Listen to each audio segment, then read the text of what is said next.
അസ്സലാമു അലൈക്കും വറഹ്മത്തുള്ളാഹി തആല വബറകാതുഹു. സീനാൻ്റെ മനസ്സിൽ അതായിരുന്നു, ഞാൻ എന്തൊക്കെ തന്നെ ചെയ്താലും ആരും അത് കണ്ടുപിടിക്കില്ല. അതെ, അവൻ എൻ്റെ പേഷ്യൻ്റാണ്. അതുകൊണ്ട് തന്നെ ഒരാൾക്കും അവന് തൊടുവാനോ നോക്കുവാനുള്ള അവകാശമില്ല. എന്താന്നല്ലേ. ശരിക്കും സിനാൻ ഒരു വിജയഭാവത്തിൽ അതാ അവിടെ ജീവിക്കുകയാണ്.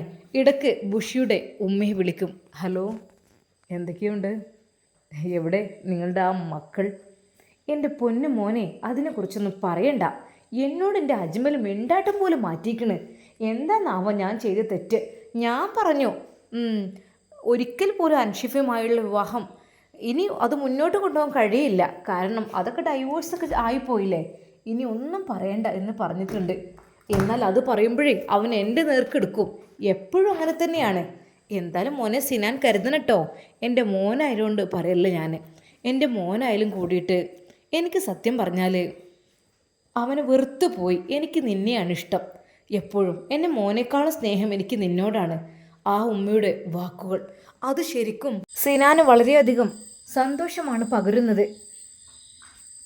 അന്ന് അതാ ഉമ്മ അജ്മലിനോട് പറയുന്നു, അജ്മൽ എന്താ ഇനി വേറൊന്നും തീരുമാനിക്കണ്ട, നമുക്ക് പുതിയൊരു ആലോചനയിലേക്ക് അങ്ങ് കടക്കാം ബുഷിയുമായി. ഉമ്മ എന്ത് നിങ്ങളീ പറയുന്നത്? ബുഷിയുടെ ഹസ്ബൻഡ് അവിടെ ഹോസ്പിറ്റലിൽ കിടക്കുകയാണ്. എന്നിട്ട് ഉമ്മാക്ക് എങ്ങനെ പറയാതെ കഴിയുന്നോ? എന്താ മോനെ നീ പറയുന്നത്? ഡൈവേഴ്സ് നോട്ടീസ് വരെ ഓൻ അയച്ചു കഴിഞ്ഞു. ഇനിയും എന്താ ഓൾ അങ്ങോട്ട് പറഞ്ഞേക്കാനാണോ എനിക്ക് പ്ലാനിങ്? വല്ലാത്തൊരു തന്നെ. ഈ അവിടെ ഒരു അർബശ്രീം കെട്ടി ജീവിക്കണ്ടല്ലോ. അതിന് മേലുണ്ടപ്പോൾ ഇത്. ഉമ്മ എന്തേ പറയുന്നത്? ഉമ്മ ഇങ്ങനെ അല്ലായിരുന്നല്ലോ. എൻ്റെ ഉമ്മ ഒരിക്കലും ഇങ്ങനെ അല്ലായിരുന്നു. ഹേയ്, എൻ്റെ ഉമ്മ ഇതല്ല. എടാ പിന്നെ ഞാൻ പിന്നെ ആരാടാ നിൻ്റെ തള്ളല്ലാതെ? എൻ്റെ ഉമ്മ ഒരിക്കലും ഇങ്ങനെ പറയാറില്ലായിരുന്നു. എൻ്റെ ഉമ്മ നല്ലതായിരുന്നു, എനിക്കറിയാം. പക്ഷേ പിന്നെ എന്താടാ ഞാൻ വേണ്ടത്? നീ പറ. ഞാൻ പറയണോ? അതെ, ബുഷിയുടെ ജീവിതം അങ്ങനെ ഇങ്ങനെ നിർത്താൻ പറ്റൂല. വേഗം പെട്ടെന്ന് നമുക്ക് വിവാഹം കഴിപ്പിക്കണം. ആരെക്കൊണ്ട്? സിനാനെ കൊണ്ട്. ഡോക്ടർ സിനാൻ. അവൻ കാണാൻ മൊഞ്ചലാണ്. എല്ലാം ഉണ്ട്. അവന് തികഞ്ഞ ആളാണ്. ഉമ്മ, എൻ്റെ ഉമ്മയെയും എൻ്റെ പെങ്ങളെയും സിനാന് കൊടുക്കാൻ ഞാൻ ഉദ്ദേശിക്കുന്നില്ല. എന്താണ് നീ അനാവശ്യം പറയുന്നത്? എന്നെ കൂട്ടിച്ചേർക്കൊന്നും വേണ്ട. ഉമ്മ, എന്തിനാ ഉമ്മ നിങ്ങൾ എന്നോട് എല്ലാം മറച്ചു വെക്കുന്നത്? ഞാനെല്ലാം കണ്ടില്ല അറിഞ്ഞില്ല നിങ്ങൾ വിചാരിച്ചോ? എന്തൊക്കെയായിരുന്നു നിങ്ങൾ പറയുന്നതൊക്കെ ഞാനിവിടെ കേട്ടു, ഞാൻ അറിഞ്ഞു. എനിക്കതുകൊണ്ട് എല്ലാം അറിയാം. ഉമ്മ, ഒരിക്കൽ പോലും ഉമ്മ ചെയ്യുന്നത് ഒന്ന് ആലോചിച്ചിട്ടുണ്ടോ? തികച്ചും തെറ്റാണ് ഉമ്മ ചെയ്യുന്നത്. എടാ, എന്നെ പഠിപ്പിക്കാൻ നീ നിൽക്കണ്ട, മനസ്സിലായല്ലോ? എന്നെ പഠിപ്പിക്കാൻ വന്നേക്കുന്നു ഓന്. ഞാൻ പറയുന്നത് നീ കേൾക്ക്. ഇനി ഒരിക്കലും അൻഷിഫിൻ്റെ അടുത്തേക്ക് അവളെ വിടില്ല. ഉമ്മ, നിങ്ങൾ എന്തൊക്കെയാണ് പറയുന്നത്? പിന്നെന്താ സിനാന്, ആ ദുഷ്ടനായ സിനാനോ? അത്രക്കും വൃത്തികേട് കാണിക്കുന്ന ഒരു ഡോക്ടർ പോലും ഉണ്ടാവില്ല. അത്രക്കും വൃത്തികേട് കാണിക്കുന്നതാണ് സിനാന്. എടാ, നീ സിനാനെ കുറിച്ച് അനാവശ്യം പറഞ്ഞാലുണ്ടല്ലോ, അടിച്ച് നിന്റെ മുഖം ഞാൻ പൊളിക്കും. ഉമ്മയുടെ വാക്ക് കേട്ട അജ്മലൊന്നും മിണ്ടിയില്ല. ഇല്ല, ഉമ്മക്ക് ഭ്രാന്ത് തലക്ക് പിടിച്ചിട്ടുണ്ട്. അത് ഏത് സമയം സിനാനെ പാട്ടിലാക്കി വെച്ചിട്ടുണ്ട്. അത് മോൾക്ക് വേണ്ടിയിട്ടും ഉമ്മാക്ക് വേണ്ടിയിട്ടും. എൻ്റെ ഉമ്മ ഇത്രക്കും മോശക്കാരിയായിപ്പോയി. അജ്മലിനെ സഹിക്കാൻ കഴിഞ്ഞില്ല. ഉമ്മ, എൻ്റെ ഉമ്മ ഇത്രക്കും തരം താഴ്ന്നൊരു ഉമ്മയായി പോവരുത്. തരം താഴ്ന്ന പ്രവൃത്തി ചെയ്യാൻ പാടില്ല. എനിക്കത് ഇഷ്ടമല്ല. അജ്മലിൻ്റെ ഉമ്മ ഒരിക്കലും അങ്ങനെയല്ലായിരുന്നു. ഉമ്മ, നിങ്ങളൊന്ന് ആലോചിച്ച് നോക്കി. എടാ, നീ മിണ്ടണ്ട. സിനാൻ എങ്ങനത്തെ ആളാണോ എനിക്ക് നന്നായിട്ടറിയാം. നീ വല്ലാതെ പഠിപ്പിക്കല്ലേ. നീ ഇല്ലാത്ത സമയത്തൊക്കെ ബുഷ് ഹോസ്പിറ്റലിൽ കിടക്കുന്ന സമയത്ത് അവൻ തന്നെയായിരുന്നു ഞങ്ങൾക്ക് എല്ലാ ഹെൽപ്പിനും ഉണ്ടായിരുന്നത്. ഇപ്പോൾ ഓരോരുത്തരും പറഞ്ഞു കേട്ട് അവർ ഓടി വന്നിരിക്കുന്നു, വെറുതെ മനുഷ്യനെ ഇടങ്ങാറാക്കാൻ വേണ്ടിയിട്ട്. ഉമ്മ, ഞാൻ വന്ന് നിങ്ങൾക്ക് പറ്റില്ലല്ലേ? ഇല്ല, തിരിച്ചു പോയിക്കോ അങ്ങോട്ട് തന്നെ. ഉമ്മ, ഞാൻ പോയിക്കോളാം, പക്ഷേ ഞാൻ ഒറ്റക്കല്ല. എന്താണ് എൻ്റെ ഉദ്ദേശം? ഈ പോയിക്കോ. ഈ എന്ത് കാര്യത്തിൽ എന്നെ ആരെങ്കിലും ആരെയും വിളിച്ചിരുത്തിയോ? ഇത്രയും ഹോസ്പിറ്റൽ കേസും കാര്യങ്ങളും എല്ലാം ഇവിടെ നടന്നിക്കണ്. എന്നിട്ട് പോലും ഓൻ തിരിഞ്ഞു നോക്കിയില്ല. ഇപ്പം അത് ഓനെ മിണ്ടാതെയും പറയാതെയും വന്ന് കയറിയിക്കണ്. ശരിക്കും അതാ അജ്മലിനെ നല്ല രീതിയിൽ ഉമ്മ ചീത്ത പറയുന്നു. പിന്നെന്താ, ഞാൻ അറിയിച്ച് വരണം അല്ലേ? എന്നിട്ട് നിങ്ങളുടെ ആ പ്ലാനിങ് ഒക്കെ. എടാ, മിണ്ടി പോവരുത്. സിനാനെ ഞാൻ എൻ്റെ മകൻ്റെ സ്ഥാനത്തും എൻ്റെ എല്ലാ സ്ഥാനത്തും ഞാൻ അവനെ കാണുന്നുണ്ട്. ഉമ്മ, അജ്മലിൻ്റെ ഉമ്മ ഇത്ര മോശക്കാരി ആവരുത്. അതെനിക്ക് ഇഷ്ടമല്ല. എൻ്റെ ഓറ താഴ്ന്നു പോവുകയാണ് ചെയ്യുന്നത്. ഉമ്മ ശരിക്കും ഒന്ന് ചിന്തിച്ച് നോക്കണം. ഖബറിൽ കിടക്കുന്ന ഉപ്പയും ഒന്ന് ആലോചിച്ച് നോക്കണം. ഒന്ന് പോടാ അവിടുന്ന്. ഓ എന്നെ ഉപദേശിക്കാൻ വന്നേക്കണ്. ഓ ആദ്യം സ്വയം നന്നാവ്, എന്നിട്ട് പറ്റി തള്ളെ നന്നാക്കാം. അത് ശരിക്കും അജ്മലിനെ നല്ല രീതിയിൽ ചീത്ത പറയുന്നുണ്ട്. ഇറങ്ങണം, ഈ വീട്ടിൽ നിന്ന് ഇപ്പം ഇറങ്ങണം. ഈ കെട്ടിയോളെയും കൊണ്ട് അവിടെ പോയി ജീവിച്ചോ, എന്നോട് ഇങ്ങോട്ട് എഴുന്നള്ളാൻ പറഞ്ഞത്. അജ്മൽ സാർ എല്ലാവർക്കും വേണ്ടപ്പെട്ട സാർ. ഉമ്മ അത്രക്കും മോശമായി അവനെ പറഞ്ഞപ്പോൾ അവൻ്റെ കണ്ണുകൾ നിറഞ്ഞു. ഉമ്മ ഇതൊക്കെ ഉമ്മ ഖേദിക്കൂട്ടോ, ഇതിനൊക്കെ പിന്നെ ഞാൻ ഖേദിക്കല്ലേ. പക്ഷെ ഉമ്മ ഞാൻ ഇറങ്ങും, ഞാനിവിടെ നിന്ന് ഇറങ്ങുകയാണ്. പക്ഷെ ഒറ്റയ്ക്കല്ല. പിന്നെ ആരാടാ എൻ്റെ കൂടെ പോരുന്നത്? ആരെങ്കിലും കണക്കുണ്ടേക്ക്, എനിക്കിപ്പോൾ എന്താ? അല്ല പിന്നെ. അതെ, ഉമ്മ കലിപ്പോട് കൂടി തന്നെയാണ് ആ കാര്യം പറഞ്ഞത്. എന്നാൽ ഈ സമയം അതാ റയാൻ അന്ന് ഷിഫയെ വിളിക്കുന്നു. ഹലോ ഷിഫ. റയാൻ എന്തു പറ്റി? ഷിഫ, നമുക്ക് ഹോസ്പിറ്റലിലേക്കൊന്ന് പോകണം. ഏതായാലും ഇപ്പോൾ അവിടെ സിനാൻ ഉണ്ടാവില്ല. പിന്നെ ചെക്കപ്പും കാര്യങ്ങളും ഒക്കെ നടത്തണം. എന്തൊക്കെ തന്നെയാലും പെട്ടെന്ന് കാര്യങ്ങളൊക്കെ ചെയ്ത് അപ്പോഴേക്കും അജ്മൽ കേസ് കൊടുക്കട്ടെ. അയാൾ അങ്ങനെ വിട്ടാൽ പറ്റില്ല. സിനാൻ അത്ര വിലസണ്ട. റയാൻ, അതെ, എന്നെക്കൊണ്ട് കഴിയുന്ന രീതിയിലുള്ള ഹെൽപ്പ് ഞാനും ചെയ്യാം. പക്ഷേ അതിനകത്തേക്ക് നല്ല സെക്യൂരിറ്റികളാണല്ലോ അവിടെ നിർത്തിയിട്ടുള്ളത്. ഇത്രയധികം സെക്യൂരിറ്റീസ് എന്തിനാ ഒരു പേഷ്യൻറ്റിനെ? അപ്പോൾ തന്നെ മനസ്സിലാക്കാലോ കാര്യങ്ങളൊക്കെ. എന്നാൽ ഈ സമയം അതാ സിനാൻ മറ്റു പല കാര്യങ്ങളും പ്ലാൻ ചെയ്യുന്നുണ്ട്. മറ്റൊന്നുമല്ല, അതെ, കാരണം അൻഷിഫിൻ്റെ അവസ്ഥ ഇപ്പോൾ പരിതാപകരം എന്ന് വെച്ചാൽ ബുഷിയെ മുന്നിൽ നിർത്തി കാണിച്ചു കൊടുത്താൽ പോലും ഇത് ആരാണെന്ന് അവൻ ചോദിക്കുള്ളൂ. ഒരിക്കലും അറിയില്ല. ഇത് എൻ്റെ ബുഷിയാണെന്നോ അവളെ എനിക്ക് വേണമെന്നോ ഒരിക്കലും പറയില്ല. അതെ, ആ രീതിയിൽ അവൻ സെറ്റാക്കിയിട്ടുണ്ട്. ഇനി ഹോസ്പിറ്റലിൽ കിടത്തിയിട്ട് വലിയ കാര്യമൊന്നുമില്ല. ഈ രാത്രിക്ക് രാത്രി കൊണ്ടുപോകണം അൻഷിഫിനെ ഇവിടെ നിന്ന്. എന്നിട്ട് അവൻ്റെ വീട്ടിൽ കൊണ്ടുപോയിടണം. ഇനി ഒരിക്കലും ചോദിക്കുമല്ലോ എൻ്റെ ബുഷി എവിടെ, എൻ്റെ ബുഷി എവിടെയെന്ന്. ആ രീതിയിൽ ഡോക്ടർ ഞാൻ തളർത്തിയിട്ടുണ്ട്. സിനാനോടാ കളി, അവനെ ഞാൻ തളർത്തി. ഇനി ഒരിക്കലും ബുഷി ചോദിക്കില്ല, അതെനിക്ക് ഉറപ്പുണ്ട്. ആ പാതിരാത്രി, അതെ മധ്യരാത്രി 12 മണി കഴിഞ്ഞിരിക്കുന്നു. ആശുപത്രിയിലെ തീവ്ര പരിചരണ വിഭാഗത്തിലെ ഉപകരണങ്ങളുടെ പതിഞ്ഞ ആ ശബ്ദം മാത്രമാണ് നിശബ്ദതയെ ഭേദിച്ചിരുന്നത്. സിനാൻ തൻ്റെ പോക്കറ്റിൽ നിന്ന് ഒരു ചെറിയ ഡയറി പുറത്തെടുത്തു. അവൻ്റെ മനസ്സ് മുഴുവൻ പ്രതികാരത്തിൻ്റെ കനലുകൾ എരിയുകയായിരുന്നു. തൻ്റെ ഓരോ സ്വപ്നങ്ങൾക്കും തടസ്സമായി നിന്ന അൻഷിഫ് ഇപ്പോൾ തൻ്റെ മുന്നിൽ ജീവനുള്ള ഒരു മൃതദേഹത്തെ പോലെ കിടക്കുന്നു.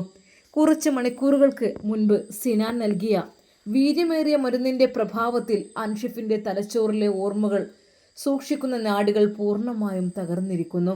മേശപ്പുറത്തിരുന്ന സിറിഞ്ചിലേക്ക് സിനാൻ ഒന്ന് നോക്കി. അതിലൊരു മാരകമായ ഇഞ്ചക്ഷൻ എടുത്തു നൽകിയാൽ തീരുന്ന പ്രശ്നമേ ഉള്ളൂ. അൻഷിഫ് എന്നേക്കുമായി ഇല്ലാതാവും. പക്ഷേ സിനാൻ്റെ കൈകൾ ഒന്നും അടിച്ചു ഇല്ല. അങ്ങനെ ഇവനെ പെട്ടെന്ന് കൊന്നാൽ പോസ്റ്റ്മോർട്ടം റിപ്പോർട്ടിൽ അത് പുറത്തു വരും. പ്രത്യേകിച്ച് അജ്മൽ ഇപ്പോൾ ഇവിടെ നാട്ടിലെത്തിയിട്ടുണ്ട്. പോരാത്തതിന് റയാൻ ഡോക്ടറും എൻ്റെ ഓരോ നീക്കങ്ങളും നിരീക്ഷിച്ച് പിന്നാലെയുണ്ട്. അവർ വന്ന സ്ഥിതിക്ക് കാര്യങ്ങൾ അത്ര എളുപ്പമാകില്ല. പോസ്റ്റ്മോർട്ടം ചെയ്താൽ കുരുക്ക് വീഴുന്നത് എൻ്റെ കഴുത്തിലായിരിക്കും. സിനാൻ സ്വയം പിറുപിറുത്തു. അവൻ അൻഷിഫിൻ്റെ മുഖത്തേക്ക് നോക്കി ക്രൂരമായി ചിരിച്ചു. കൊല്ലുന്നതിനേക്കാൾ വലിയ ശിക്ഷയാണ് ജീവനോടെ നിരകിപ്പിക്കുന്നത്. ഈ ഓർമ്മയില്ലാത്ത അവസ്ഥ, അത് മതി ഇവന്. എന്നിട്ട് ബുഷി, ഞാൻ നിന്നെ അങ്ങ് സ്വന്തമാക്കും, കൂടെ നിൻ്റെ ഉമ്മയെയും. ശരിക്കും അവൻ്റെ ദുഷ്ടചിന്തകൾ അങ്ങനെ അതാ ഒഴുകുന്നു. സിനാൻ അൻഷിഫിൻ്റെ കിടക്കയ്ക്ക് അടുത്തേക്ക് മെല്ലെ നടന്നു ചെന്നു. തൻ്റെ ഫോൺ അൺലോക്ക് ചെയ്ത് അതിൽ ബുഷിയുടെ ചിത്രം തെളിയിച്ചു. ഫോൺ അൻഷിഫിൻ്റെ കണ്ണുകളുടെ മുന്നിലേക്ക് അവൻ നീട്ടിപ്പിടിച്ചുകൊണ്ട് ചോദിച്ചു, അൻഷിഫ്, ഇതാരാണെന്ന് മനസ്സിലായോ? നോക്ക്. അൻഷിഫ് തൻ്റെ കൺപോളകൾ പ്രയാസപ്പെട്ട് തുറന്നു. ചിത്രത്തിലെ തൻ്റെ പ്രിയപ്പെട്ട ഭാര്യ ബുഷിയുടെ മുഖം കണ്ടപ്പോൾ അവൻ്റെ ഉള്ളിലെ ഓർമ്മകൾ തിളച്ചു മറിഞ്ഞു. എൻ്റെ ബുഷി, എൻ്റെ ബുഷി എന്ന് ഉച്ചത്തിൽ വിളിക്കാൻ അവൻ്റെ മനസ്സ് വെമ്പി. പക്ഷേ അവൻ്റെ ചുണ്ടുകളിൽ നിന്ന് പുറത്തു വന്നത് ജീവനില്ലാത്ത അവ്യക്തമായ ചില ശബ്ദങ്ങൾ മാത്രമായിരുന്നു. ആ ആ ആ സിനാൻ സന്തോഷം കൊണ്ട് തുള്ളിച്ചാടി. യെസ്, ഇതുതന്നെയാണ് എനിക്ക് വേണ്ടത്. ബുഷിയെ കാണുമ്പോൾ എൻ്റെ ബുഷി എന്ന് വിളിച്ച് പുറകെ നടന്നിരുന്ന ആ അൻഷിഫിനിയില്ല. ഈ ഒരു ശബ്ദം, അത് മാത്രം മതി. കമോൺ, കളി ജയിച്ചിരിക്കുന്നു. സമയം പുലർച്ചെ 1 മണിയോടടുക്കുന്നു.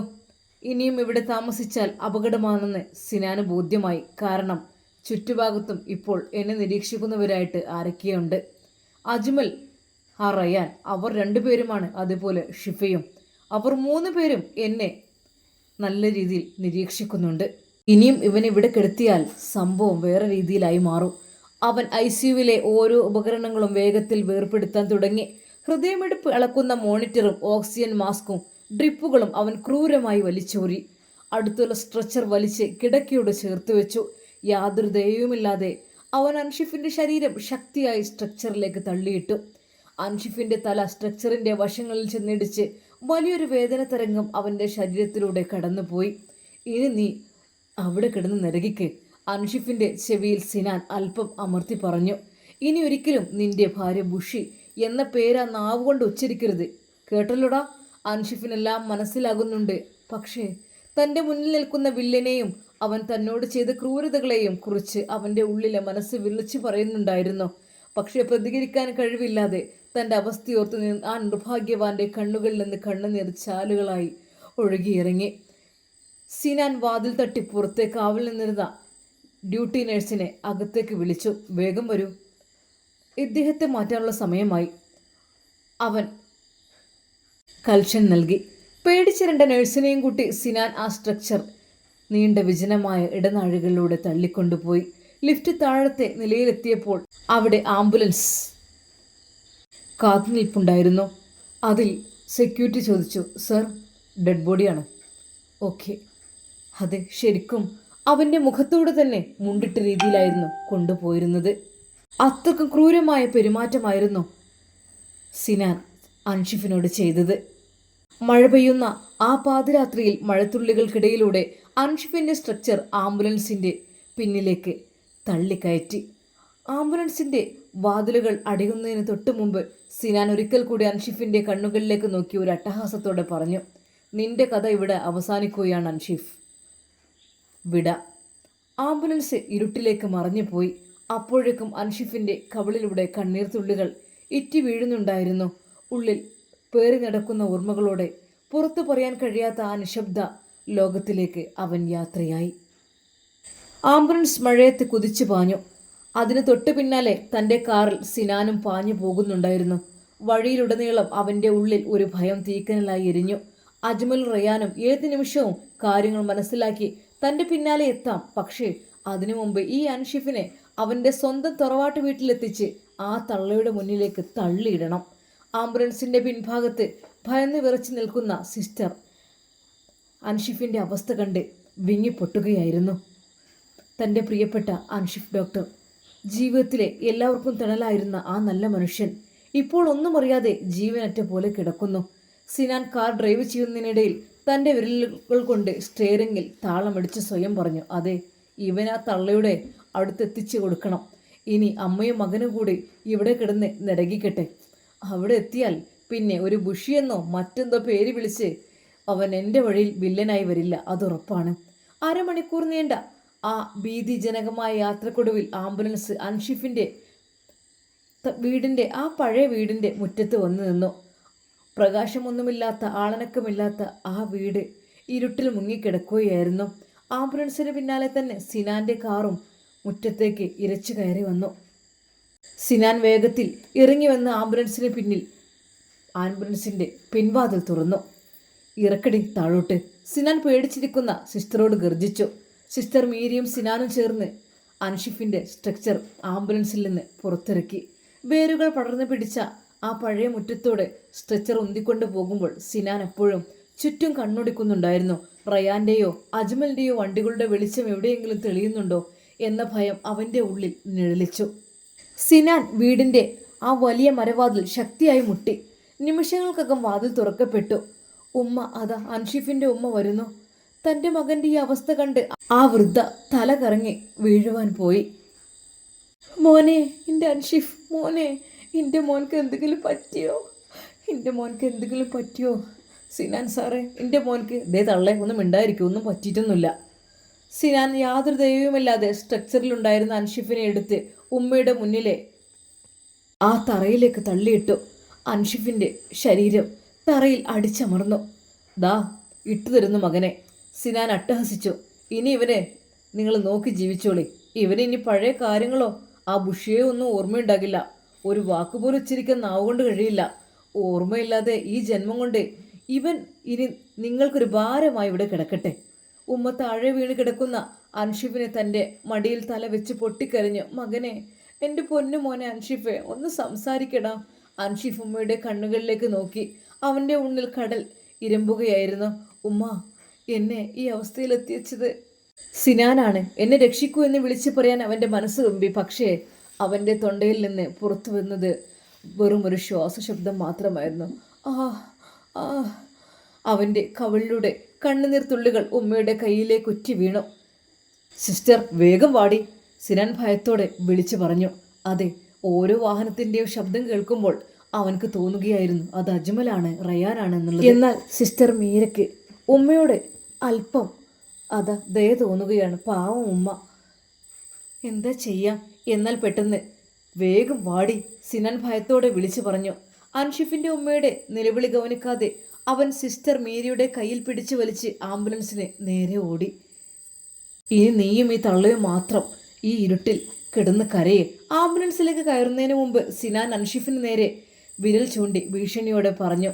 ആംബുലൻസും സിനാന്റെ കാറും ആ മുറ്റത്ത് നിന്ന് പൊടിപടലങ്ങൾ ഉയർത്തിക്കൊണ്ട് ഇരുട്ടിലേക്ക് പാഞ്ഞുപോയി. നിശബ്ദമായ തറവാട്ട് പൂമുഖത്ത് കൺമുന്നിൽ നടക്കുന്ന കാര്യങ്ങളെല്ലാം മനസ്സിലായിട്ടും ഒരു വാക്ക് പോലും പുറത്തു പറയാൻ കഴിയാതെ ഉമ്മയുടെ മടിയിൽ കിടന്ന് വിങ്ങിപ്പൊട്ടുന്ന അൻഷിഫിന്റെ നിശബ്ദമായ പ്രാർത്ഥനകൾ മാത്രം ബാക്കിയാക്കി അവൻ്റെ മനസ്സ് പറഞ്ഞു. സിനാൻ, നീ എന്നെ തകർത്ത് കളഞ്ഞു. പക്ഷെ എന്നെങ്കിലും ഈ നിശബ്ദതയ്ക്ക് കാലം മറുപടി പറയും. അതെ, അതെല്ലാം അവന് പറയാൻ ആഗ്രഹമുണ്ട്. പക്ഷേ എന്ത് ചെയ്യാൻ? അൻഷിഫിനുള്ളിൽ ഓർമ്മയുണ്ട്, തൻ്റെ ബുഷിയെ കാണണമെന്നും ആഗ്രഹമുണ്ട്. പക്ഷേ അത്രക്കും നീചനായ സിനാൻ, അവൻ്റെ ദുഷ്ടത്തരങ്ങൾ അത് എന്ന് അവസാനിക്കും? അവൻ അൻഷിഫിനെ കണക്കിന് ഉപദ്രവിച്ചു. എന്നാൽ ഈ സമയം അതാ പാതിരാത്രി 2 മണി കഴിഞ്ഞിരിക്കുന്നു. ആശുപത്രിയിലെ നീണ്ട ഇടനാഴികളിലൂടെ ഭീതിജനകമായ നിശബ്ദത തളം കെട്ടി നിന്നു. ആ നിശബ്ദതയെ ഭേദിച്ചുകൊണ്ട് റയാന്റെയും ഷിഫിയുടെയും വേഗത്തിലുള്ള കാലച്ചകൾ ഐസിയുവിന് മുന്നിലേക്ക് എത്തി. രണ്ടുപേരുടെയും മുഖത്ത് ഭയവും ആകാംക്ഷയും നിഴലിച്ചിരുന്നു. സിനാന്റെ ദുരൂഹമായ നീക്കങ്ങളെക്കുറിച്ച് എന്തോ സൂചന ലഭിച്ചതുപോലെയാണ് അവർ അങ്ങോട്ട് ഓടിയെത്തിയത്. ഐസിയുവിൻ്റെ അടഞ്ഞ വലിയ വാതിലിന് മുന്നിൽ ഒരു സെക്യൂരിറ്റി ഗാർഡ് കസാരയിൽ ചാരിയിരിക്കുന്നുണ്ടായിരുന്നു. ഞങ്ങൾക്കൊന്ന് അകത്തേക്ക് പോകണം, റയാൻ കിതച്ചുകൊണ്ട് അത് പറഞ്ഞു. എന്തിന്? ഈ സമയത്ത് ആരെയും അകത്തേക്ക് കയറ്റിവിടാൻ പാടില്ല. സെക്യൂരിറ്റി നിഷേധാർത്ഥത്തിൽ തലയാട്ടി. ഞങ്ങൾക്ക് പേഷ്യൻറ്റിനെ ഒന്ന് കാണണം, അത് വളരെ അത്യാവശ്യമാണ്, ഷിഫ കൈകൂപ്പിക്കൊണ്ട് പറഞ്ഞു. സെക്യൂരിറ്റി അവർ രണ്ടുപേരെയും മാറി മാറി നോക്കി. പെട്ടെന്ന് ഐസിയുവിൻ്റെ വാതിലിന് മുന്നിൽ അവിടെ കാവൽ നിൽക്കേണ്ടി വന്നൊരു സിസ്റ്റർ പുറത്തേക്ക് വന്നു. റയാനെയും ഷിഫിയെയും കണ്ടതും ആ സിസ്റ്ററുടെ ചുണ്ടുകളിൽ ഒരു ദുരൂഹമായ ചിരി വിഴിഞ്ഞു. ഓ, പേഷ്യൻറ്റിനെ കാണാനാണോ? ഓക്കെ, കയറിക്കോളൂ. സിസ്റ്റർ അവരെ നോക്കി കളിയാക്കുന്ന രീതിയിൽ ഉറക്കെ ചിരിച്ചു. ഓ, പേഷ്യൻറ്റിനെ കാണാൻ വന്നാണല്ലേ, കയറി കണ്ടോളൂ കേട്ടോ. ആ സമയത്തുള്ള സിസ്റ്ററുടെ കളിയാക്കിയുള്ള ചിരി റയാന്റെയും ഷിഫിയുടെയും നെഞ്ചിൽ ഒരു കൊള്ളിമീൻ പോലെ തറക്കുകയായിരുന്നു. അവർ രണ്ടുപേരും അത്ഭുതത്തോടെയും സംശയത്തോടെയും മുഖത്തോട് മുഖം നോക്കി. എന്താ എന്താ നിങ്ങൾ ഇവരെന്തെങ്ങനെ ചിരിക്കുന്നതാവും? ഷിഫ ദേഷ്യവും ഭയവും കലർന്ന കലത്തിൽ സിസ്റ്ററോട് ചോദിച്ചു. സിസ്റ്റർ തൻ്റെ കയ്യിലിരുന്ന ഫയൽ മേശപ്പുറത്തേക്ക് വീണ്ടും വെച്ച് പരിഹാസത്തോടെ ചിരിച്ചു. ഓ, നിങ്ങൾ ചെന്ന് നോക്ക്, ഐസിയുവിൽ കിടക്കുന്ന ആളെ. അവിടെ നല്ല ഭംഗിയായി നീണ്ടു നിവർന്ന് കിടപ്പുണ്ടാവും, ഒന്ന് പോയി നോക്കിക്കേ. നിങ്ങൾ എന്തേ പറയുന്നത്?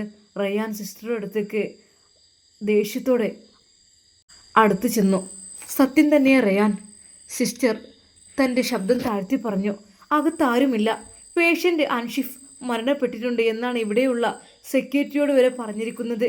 ആരെങ്കിലും ഒന്ന് അന്വേഷിച്ചാൽ പേഷ്യൻ്റ് മരിച്ചു എന്ന് മാത്രം പറഞ്ഞാൽ മതി എന്ന് എന്നോട് പ്രത്യേകം പറഞ്ഞിട്ടുണ്ട്, ഏൽപ്പിച്ചിട്ടുമുണ്ട്. എന്ത്? അൻഷിഫ് മരിച്ചെന്നോ? ഷിഫ തൻ്റെ വായ പൊത്തി നിലവിളിച്ചു പോയി. റയാൻ ഐസിയുവിൻ്റെ വാതിൽ തള്ളി തുറന്ന് അകത്തേക്ക് ഓടിക്കയറി.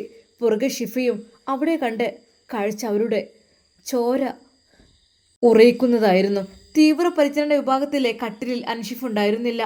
ഓക്സിജൻ മാസ്കും ട്രിപ്പ് കുപ്പികളും ഹൃദയമെടുപ്പ് അളക്കുന്ന മോണിറ്ററിൻ്റെ വയറുകളും തറയിൽ ക്രൂരമായി വലിച്ചെറിയപ്പെട്ട നിലയിലായിരുന്നു. കട്ടിലിലെ വിരിപ്പ് വലിഞ്ഞു കീറി കിടക്കുന്നു. അൻഷിഫ് അവിടെ നിന്നും ശാന്തമായി ചെറുത്ത് നിൽക്കാൻ ശ്രമിച്ചിട്ടുണ്ടെന്ന് ആ മുറിയിലെ അവസ്ഥ വിളിച്ചൊതുകയായിരുന്നു. ഇല്ല റയാൻ, അൻഷിഫ് ഒന്നിനും അൻഷിഫിനൊന്നും പറ്റിയിട്ടില്ല. ഇതെല്ലാം സിനാൻ്റെ പ്ലാനാണ്. ഷിഫ കരഞ്ഞുകൊണ്ട് തറയിൽ കിടന്ന ഓക്സിജൻ മാസ്ക് കയ്യിലെടുത്തു. റയാൻ തറയിൽ വീണു കിടക്കുന്ന ഒഴിഞ്ഞ ഒരു സിറിഞ്ചിലേക്ക് നോക്കി. അവൻ്റെ കണ്ണുകൾ കോപം കൊണ്ട് ചുവന്നു. അതേ ഷിഫ, സിനാൻ നമ്മളെ തെറ്റിദ്ധരിപ്പിക്കാൻ വേണ്ടിയിട്ട് പറഞ്ഞ നാടകമാണിത്. അൻഷിഫ് മരിച്ചിട്ടില്ല. അവനെ കൊല്ലാൻ സിനാന് ധൈര്യമില്ല. കാരണം പോസ്റ്റ്മോർട്ടം റിപ്പോർട്ട് വന്നാൽ സിനാൻ കുടുങ്ങും. അവർ അൻഷിഫിനെ എങ്ങോട്ടോ കടത്തിക്കൊണ്ടു പോയിരിക്കുകയാണ്. റയാൻ വേഗത്തിൽ ICUവിന് പുറത്തേക്ക് ഓടി വന്ന സിസ്റ്ററുടെ കോളറിൽ പിടിച്ചു. ആരാ നിങ്ങളോട് ഇതെല്ലാം പറയാൻ പറഞ്ഞത്? പറയടി. സിനാൻ അല്ലേ അവനെ കൊണ്ടുപോയത്? സിസ്റ്റർ ഭയന്ന് വിറിച്ചു. എന്നൊന്നും ചെയ്യരുത് സർ. സിനാൻ ഡോക്ടറാണ് എന്നോട് ഇങ്ങനെ പറയാൻ പറഞ്ഞത്. അൻഷിഫ് ഡോക്ടറുടെ ഓർമ്മശക്തി മുഴുവൻ നശിച്ചു പോയിട്ടുണ്ട്. അദ്ദേഹത്തെ ആംബുലൻസിൽ കയറ്റി തറവാട്ട് വീട്ടിലേക്ക് കൊണ്ടുപോയിട്ടുണ്ട്. അവിടെ എത്തിയാൽ പിന്നെ ഒരു പ്രശ്നം ഉണ്ടാകില്ലെന്ന് സിനാൻ പറഞ്ഞു. ഈ വാക്കുകൾ കേട്ടതും ഷിഫയുടെ തളർച്ച മാറി. പകരം ഉള്ളിൽ വലിയൊരു ആശ്വാസവും അതോടൊപ്പം കലിപ്പും നിറഞ്ഞു. റയാൻ, അൻഷിഫ് ജീവനോടെയുണ്ട്. അവനൊന്നും പറ്റിയിട്ടില്ല. വാ ഷിഫ, നമുക്ക് സമയം കളയാനില്ല. റയാൻ തൻ്റെ ഫോൺ എടുത്ത് വണ്ടിയുടെ കീ കയ്യിലെടുത്തു. ആ സിനാൻ അൻഷിഫിനെ തറവാട്ടിലെത്തിച്ച് എന്തെങ്കിലും ക്രൂരത ചെയ്യുന്നതിന് മുമ്പ് നമുക്കവിടെ എത്തണം. അൻഷിഫിന് ഓർമ്മയില്ലെങ്കിലും അവനെ കാത്തു രക്ഷിക്കേണ്ടത് നമ്മുടെ ഉത്തരവാദിത്തമാണ്. മഴ ശക്തിയായി പെയ്യുന്നു. ആ പാതിരാത്രിയിൽ അൻഷിഫിനെ തേടി ഇറങ്ങിയാലോ എന്നവർ വിചാരിക്കുന്നു. എന്നാൽ അതിനു മുമ്പായിട്ട് നമുക്ക് അജ്മലിനെ വിവരം അറിയിക്കണം. ആ നിമിഷം തന്നെ അജ്മലിന് മെസ്സേജ് വിട്ടു. അജ്മൽ പിന്നെ അൻഷിഫിനെ ICUവിൽ നിന്ന് മാറ്റിയിട്ടുണ്ട്. അത് വീട്ടിലേക്കാണ് പോയിട്ടുള്ളത്, എന്താണെന്ന് അറിയില്ല. അങ്ങനെ പറഞ്ഞു ഇവിടുത്തെ സിസ്റ്റർ. എന്തൊക്കെ തന്നെയാലും നമുക്കൊന്ന് പോയി നോക്കണം. അതിനു മുമ്പായിട്ട് കേസിൻ്റെ കാര്യങ്ങളൊക്കെ രജിസ്റ്റർ ചെയ്തോളൂ കേട്ടോ. അതെ, ആ മെസ്സേജ് അവർക്ക് വിട്ടു. കാരണം ഈ ഒരു സമയത്ത് അജ്മലിനെ ബുദ്ധിമുട്ടിക്കണ്ട എന്ന് കരുതിയിട്ട് തന്നെ. എന്നാൽ ഷിഫയും റയാൻ എനിക്ക് അകപ്പെടെ ഭയം തോന്നുന്നു. എൻ്റെ ഡോക്ടർ അദ്ദേഹത്തിന് എന്തേ സംഭവിക്കുമെന്ന്. ഷിഫ, നീ ഇങ്ങനെ ടെൻഷനാവല്ലേ. ധൈര്യം കൊടുക്കേണ്ട ആൾ ടെൻഷനായാലിപ്പോൾ എങ്ങനെ? എനിക്ക് ആകപ്പാടൊരു വിഷമം തോന്നുന്നു. എൻ്റെ ഗുരുനാഥനാണ് എനിക്കെല്ലാം പഠിപ്പിച്ചു തന്നതാണ് ഡോക്ടർ അൻഷിഫ്. അദ്ദേഹത്തിൻ്റെ അവസ്ഥ ശരിക്കും നമുക്കും കേസ് കൊടുക്കണം. കാരണം അദ്ദേഹത്തിൻ്റെ ജീവൻ രക്ഷിക്കാനാൽ പറ്റില്ല. നീ മിണ്ടാതിരിക്കോ, നമുക്ക് വഴിയുണ്ടാക്കാം. No problem. അവൻ അങ്ങനെ വിടാൻ പറ്റില്ല. എന്താന്നില്ലേ, ഉള്ള ദുഷ്ടങ്ങൾ മുഴുവൻ കാട്ടിക്കൂട്ടിയിട്ട് നമ്മളൊന്നും കാണുമ്പോൾ നൈസായിട്ട് മുങ്ങി പോവുകയാണ്. അവൻ അങ്ങനെ വിട്ടാൽ പറ്റില്ല. അതെ, റയാൻ്റെ മനസ്സിലും പുതിയ ചിന്തകൾ വന്നുകൊണ്ടേയിരുന്നു. അൻഷിഫിനെ ഉപദ്രവിച്ച സിനാനെ ഒന്ന് പൂട്ടണം എന്നതായിരുന്നു അവൻ്റെയും മനസ്സിലെ ചിന്തകൾ. എന്തൊക്കെ തന്നെയാലും അതാ സിനാനെ പൂട്ടാൻ അവർക്ക് കഴിയുമോ? സിനാൻ്റെ പ്രവൃത്തികൾ കൊണ്ട് അവൻ എന്ത് ശിക്ഷയായിരിക്കും വാങ്ങിക്കൊടുക്കുവാനുള്ളത്? ഏറ്റവും കഠിനമായ ശിക്ഷ തന്നെ ആവണം എന്നതാണ് റയാൻ കരുതുന്നത്. എന്തൊക്കെ തന്നെയാലും ഇൻഷാ അല്ലാഹ് നമുക്കിതിൻ്റെ ബാക്കി ഭാഗം നാളെ കാണാം. അതുവരേക്കും എല്ലാവർക്കും അസ്സലാമു അലൈക്കും വറഹ്മത്തുള്ളാഹി തആല വബറകാതുഹു.